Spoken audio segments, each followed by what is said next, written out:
कि WHO आलमी इदारा सेहत उसने लिखा है कि 2050 तक हर साल 1 करोड़ आदमी इस बीमारी की वजह से जान से हाथ धो बैठते हैं कि बहुत ज्यादा एंटीबायोटिक अद्वियात के इस्तेमाल की वजह से इंसानी जिस्म के अंदर जो कुव्वते मुदाफत वाले जरासीम हैं वो हलाक हो जाते हैं। अब हम आपको लेकर चलते हैं देसी टोटकों की तरफ जो इंसानी जिस्म के अंदर कुव्वते मुदाफत पैदा करती।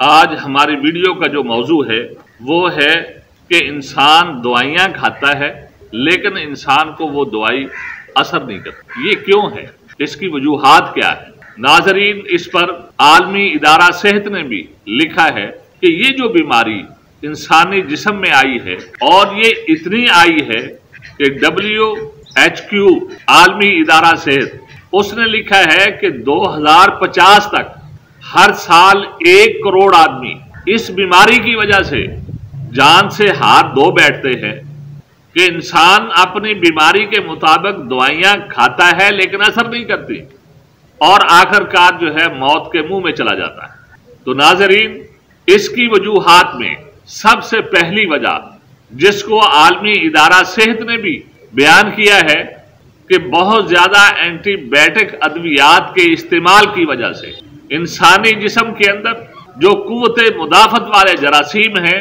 वो हलाक हो जाते हैं, जिसकी वजह से जो बीमारी वाले जरासीम हैं उनके अंदर कुव्वते मुदाफत के जरासीमों का मुकाबला करने की ताकत ज्यादा पैदा हो जाती है, जिसकी वजह से इंसानी जिस्म का या इंसानी जिस्म के अंदर ये हालत पैदा हो जाती है कि इंसान अद्वियात खाता भी अपनी बीमारी के मुताबिक है लेकिन फिर भी अद्वियात असर नहीं करती, या तो 1-2 दिन असर करेंगी और उसके बाद वो भी असर छोड़ जाएंगी।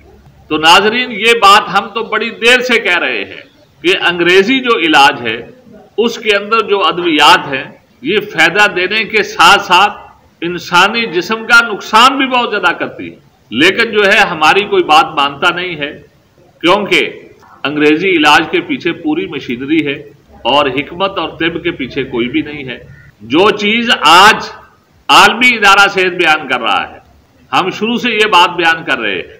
तो नाजरीन, अपनी बीमारी में एंटीबायोटिक का इस्तेमाल जो है वो कम कर दे। ऐसा ना किया करें कि नजला हो फौरन एंटीबायोटिक खाई, सर दर्द हो फौरन एंटीबायोटिक खाई, या इसी तरह और कोई छोटी मोटी बीमारी फौरन एंटीबायोटिक दवाई इस्तेमाल कर ली कि फौरन फायदा हो जाए। इस फौरन फायदे को हासिल करते करते आप अपने इंसानी जिस्म की ये हालत कर लेंगे कि फिर आप जो है एंटीबायोटिक दवाई भी खाएंगे तो ये असर नहीं करेगी। तो नाजरीन, इसी तरह ऐसे जानवरों का गोश्त भी कम इस्तेमाल करें या ऐसा दूध भी कम इस्तेमाल करें जिन जानवरों को ऐसी अद्वियात दी जाती है जो एंटीबायोटिक है। तो एंटीबायोटिक अद्वियात वाला गोश्त या दूध अगर ये इस्तेमाल करेंगे तो तब भी आपके जिस्म के अंदर कुव्वते मुदाफत वो कमजोर हो जाएगी और आखिरकार जो है बीमारियों वाले जरासीम वो ताकतवर हो जाएंगे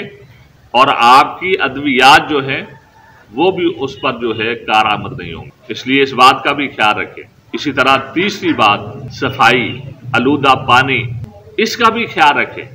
फिर खुसूसी तौर पर जिन इलाकों में सैलाब आते हैं वहां पर पानी कई दिन जो है खड़ा रहता है, वहां पर जो है इस आलूदगी की वजह से भी जरासीम बहुत ज्यादा पैदा होते हैं, जिसकी वजह से इंसान दवाई भी खाता है लेकिन असर नहीं होता उन दवाइयों का, क्योंकि माहौल के अंदर आलूदा पानी होता है। आलूदा पानी के अंदर हर वक्त जो है जरासीम गंदे होते हैं और वो बार बार इंसानी जिस्म पर हमला कर रहे होते हैं। तो इंसान जो है दवाई भी खाता है लेकिन जरासीम जो है वो ताकतवर होते हैं। इस वजह से इंसानी जिस्म पर फिर अद्वियात भी कारआमद नहीं होती, फायदा नहीं देती। इसलिए इसका भी ख्याल रखें। अब हम आपको लेकर चलते हैं देसी टोटकों की तरफ जो इंसानी जिस्म के अंदर कुव्वते मुदाफत पैदा करती, जिस तरह सोंड और शहद, लहसुन और काली मिर्च, हल्दी और दूध, ये सारी चीजें इंसानी जिस्म के अंदर कुव्वते मुदाफत बहुत ज्यादा पैदा करती। इनका इस्तेमाल करते रहे जितना आप इन चीज़ों का इस्तेमाल करेंगे उतना आपके जिस्म के अंदर क़ुव्वत मुदाफ़त मजबूत होगी और आपका जिस्म बीमारियों के जरासीम से लड़ने के लिए तैयार रहेगा, क़ुव्वत मुदाफ़त मजबूत होगी और इंशाअल्लाह अज़ीज़ बीमारी आपके करीब नहीं आएगी। आज तक के लिए हमें इजाज़त दीजिए। जज़ाकल्लाह खैर।